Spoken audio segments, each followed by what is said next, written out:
Cousins throws right to a Hawkeye. Tyler Sash lateral the ball off to Micah Hyde.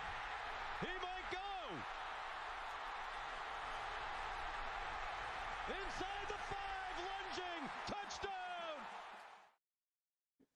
Welcome into the Play the Fight Song family and Iowa preview for this week's game against Northwestern. How about the little intro we got put together for you guys?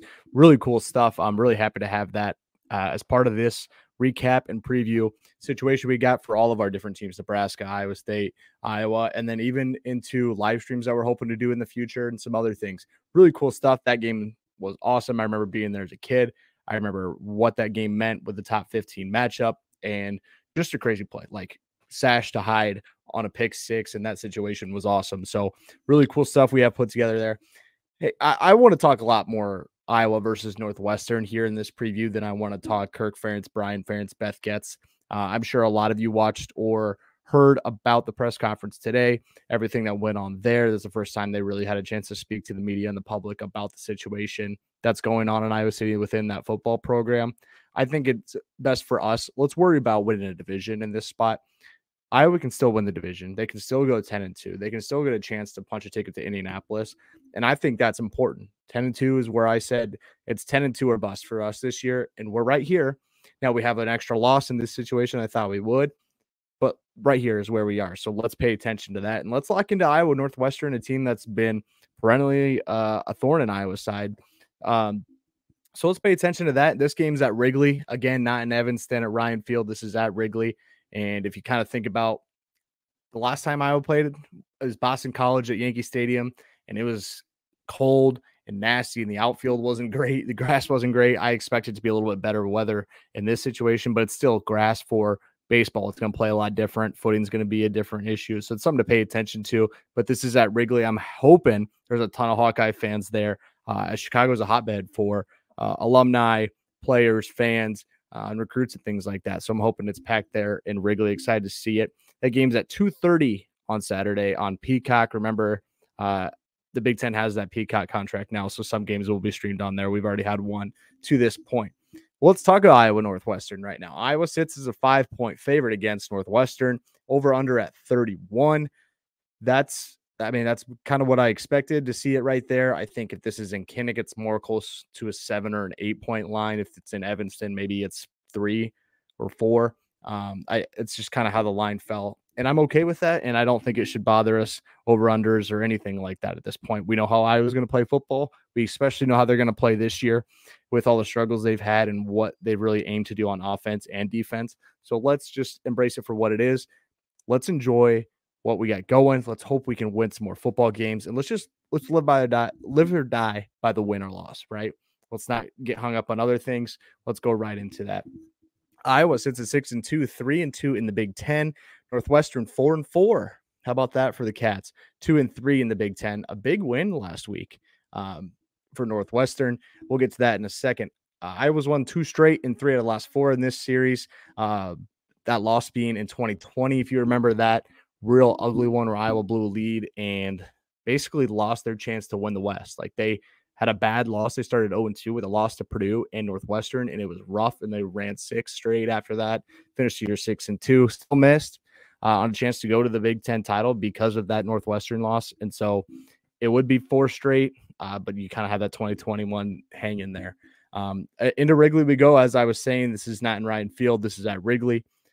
A little bit about the Northwestern Wildcats. Let's talk about them. No Pat Fitzgerald anymore, as I'm sure a lot of you know from all the offseason stuff. That's still an ongoing situation. He's not a part of the program or the university, but he is in a spot where I believe he is in talks and negotiations and suing the university for wrongful firing and things like that.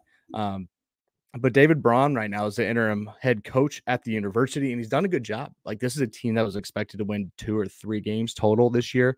While they've had their lows, like barely beating Howard, they've had their ups. They just beat Maryland last week, and Maryland's not a bad team at all. It's not a game that anybody really expected Northwestern to win, right? So it's really important to kind of look at that and take it for what they are right now. They're feeling good about themselves. They're not going on the road to play in Kinnick. They just get to stay in Chicago and play at Wrigley. So they're probably excited and they're probably ready to play, knowing that they are going against a team who's not going to put them away on the offensive side of the ball, and they have a chance to hang around. So there's a lot of confidence within this program right now, and that's something that's dangerous. Brendan Sullivan's been good since coming in. This is usually a Ben Bryant job. Ben Bryant's been hurt, but Brendan Sullivan found a groove last week through the air against a Maryland team that just didn't look like the Maryland team I was expecting. I think they rolled in there, maybe not paying attention. Talia had a rough day. The defense for Maryland had a rough day, and they really took advantage of that. So pay attention to Brendan Sullivan, his ability to run the football as well as sling it through the air. I'm not saying he's groundbreaking. I'm not saying he's a Kyle McCorder, JJ McCarthy, or anybody like that, but when he's confident, the kid's confident. I know this Iowa defense is good. Like, they're the real deal on the back end, even without guys like TJ Hall and Deshaun Lee back there. So it's going to be tough. This is his toughest challenge to date. And I think, will he be up to it? I don't know. We'll see. We'll get to the prediction later. But they're going to live with a balanced offense. They're going to want to run the ball, and they're going to want to take the shots and play actions as necessary. But they are heavier on the run side of things when it comes to numbers, pass versus rush. They are going to, maybe they'll lean more in the pass game this year or this week, knowing that it's going to be tough to run the ball in this offense or this defense. Maybe that's the case. Maybe it's not. Maybe they'll try to stay with an identity and just play that game, play, field position, battle it out. Iowa versus Northwestern, classic Big Ten West matchup. It's possible they end up doing that, and I wouldn't blame them for doing so. If they play the field position thing, like, you really hope Iowa can put together more than one or two drives per half, right?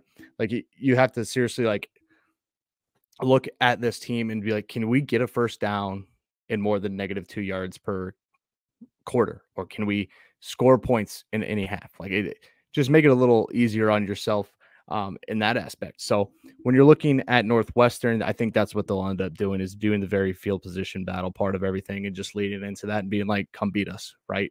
If we're going to do this, we'll play 3-6 football and live with that just fine. Here's something that I did find while looking through Northwestern, some previous game tape. This team isn't going to blow you away offensively. They're not going to blow you away with yards per rush. You know what they are going to do, though? They're going to give up sacks. How about 35 times Northwestern quarterbacks have been sacked this year?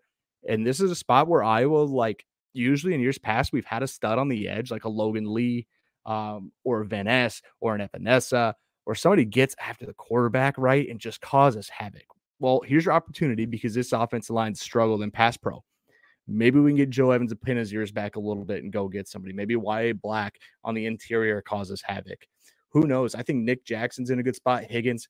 This is a good spot for this defense to eat, right? If they can't run the football and they have to rely on the pass a little bit, let's pin our ears back. Let's go get after the quarterback, because they have shown that they will give that up. And I think that's something to really take advantage of, right? When you look at the running backs of that, Anthony Tyus and Cam Porter are going to be the two main guys for Northwestern. Again, like I was saying, not going to blow you away in yards per rush, not going to blow you away in explosiveness, but they are guys that are serviceable, and they've done what they've been asked to at Northwestern. Now, last week, it was Sullivan that led Northwestern in rushing, but don't expect that again. It's probably scramble situations, hoping Iowa keeps him in the box, keeps him under pressure, and so he's not getting out and grabbing 6 on a 3rd and 4 or 8 on a 3rd and 6. We need to be able to contain him and make sure that we can cover on the back end, which I'm very confident in that Castro and DeJean and Schulte and all those guys are going to be able to do. So very happy to see kind of how this lines up, right? And like, anytime you look at the Iowa offense, like, well, a lineup, like, what is that really? Like, we line up on paper, that's fine. Well, the offense isn't that great, correct? You'd be right. But I think on the defensive side, this is scary for Northwestern on how they match up. The Iowa defense versus the Northwestern offense is a little scarier matchup there. Let's look a little more into the Hawks, right? After the presser today, it sounds like Deacon Hill's still going to be the guy at quarterback. Again, if that's the problem, there's more problems than the quarterback situation, but Deacon Hill hasn't been great.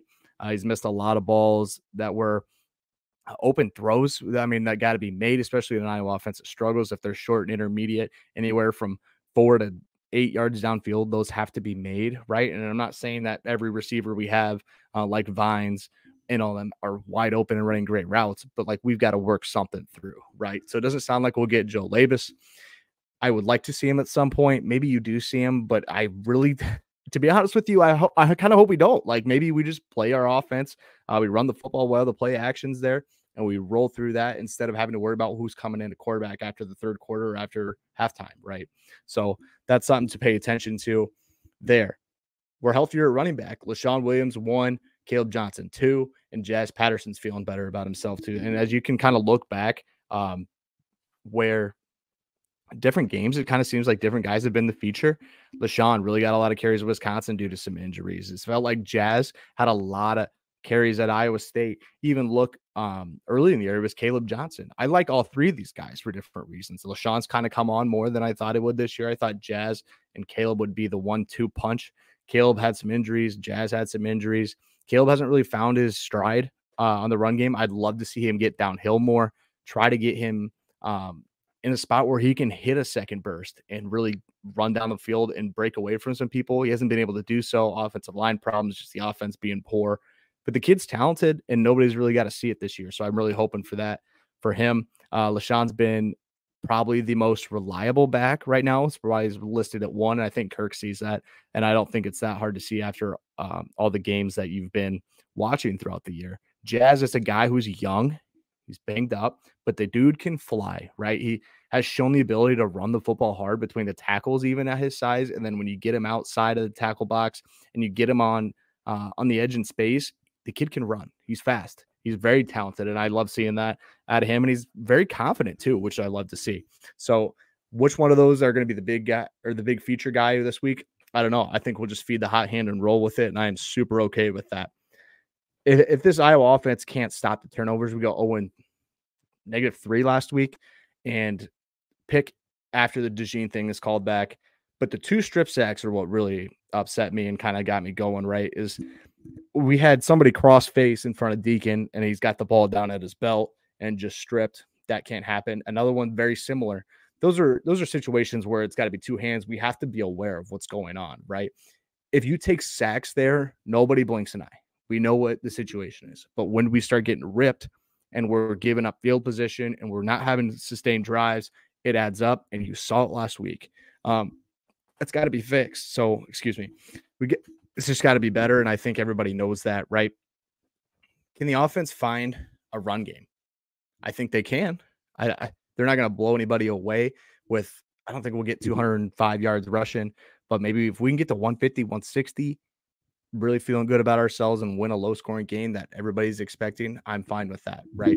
And maybe that'll open up a little bit of Deacon getting out of the pocket or attempting to get out of the pocket and just easy dump offs. Estrenga's back in the depth chart. It'd be nice to see him get the ball thrown to him a little bit. It'd be nice to see these other playmakers get the ball in space.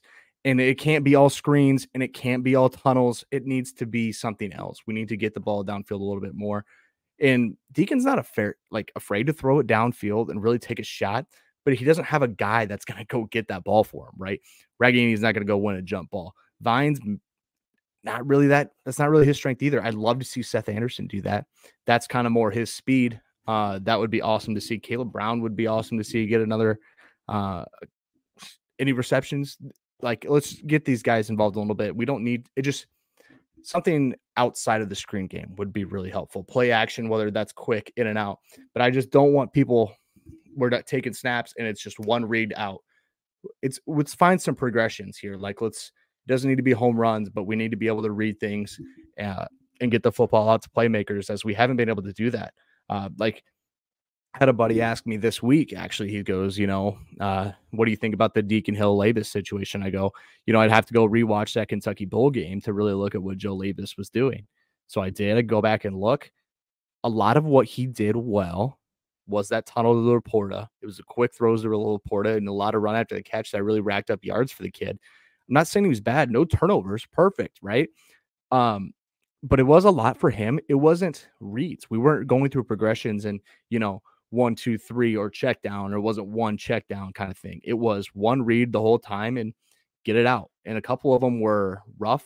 First start, obviously, he's going to miss some throws, but a couple of them probably should have been picked, if I'm being honest with you. And so I think Deacon Hill's in a similar situation. if they're trying to keep a guy confident and keep him calm, I think they're going to lean on that. I'd like to see something else out of it. And who knows? It'll be interesting to watch all of that. Again, no Deshaun Lee, no TJ Hall on the defense and the corners.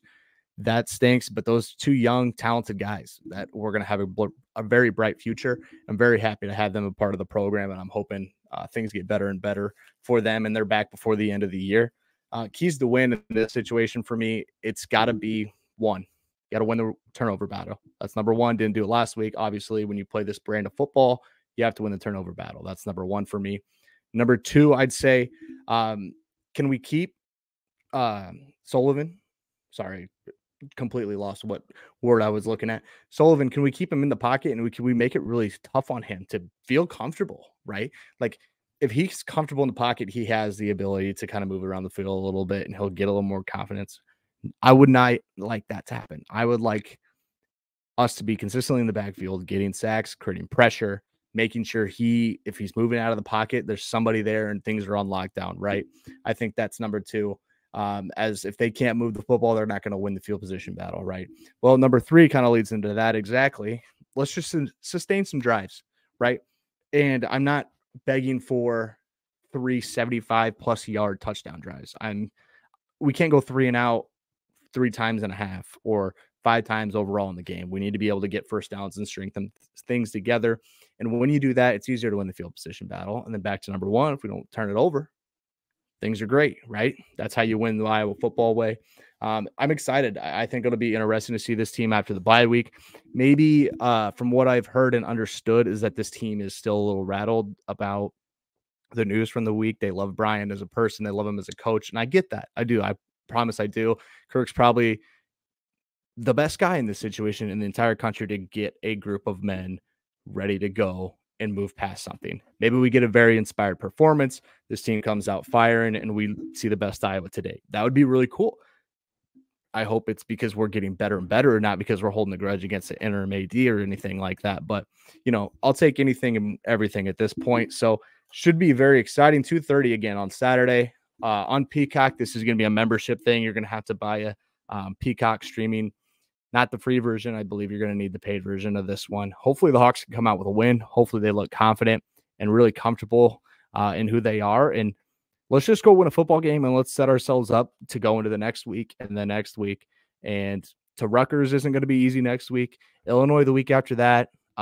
We'll see how Illinois looks against Minnesota this week. That should tell us quite a bit.